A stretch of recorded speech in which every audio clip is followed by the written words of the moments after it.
Ate Besh, ito nga po nire-ready ko na nga po yung mga dadalhin namin. Hindi nga puwedeng wala yung extrang damit. Dahil nga po ginising ko na po, ayan na po, nagsusuklay na po siya. Nire-ready na nga po kami kasi maya-maya po maglalakad na po kami. Suotan ko na nga po siya ng jacket kasi po sobrang lamig sa labas. Dito nga po sa Diarte pagka nga po mga gantong mga buwan ay napakalamig po. At sobrang lakas din po ng hangin.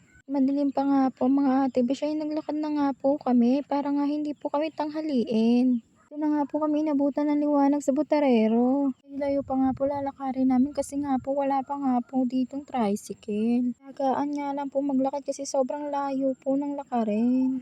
Ito nga po mga ate besh ay nakauwi na nga po kami. Nag-isip bata pa nga ang mag-ina.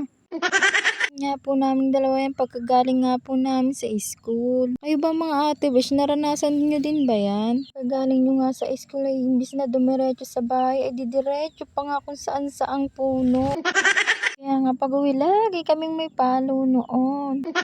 Walang kadalaan mga ate besh kasi lagi naming inuulit yun. Ang sarap ngang balikan mga ate besh yung mga araw na ganun. Mga panahong ang problema mo lang ay kung paano ka aakit sa puno. Ngayon kasi ate besh, utang na yung problema natin eh. Nga ate besh, pangarap ko nga tumanda agad. Ngayon ate besh, pangarap ko lang bumata ulit.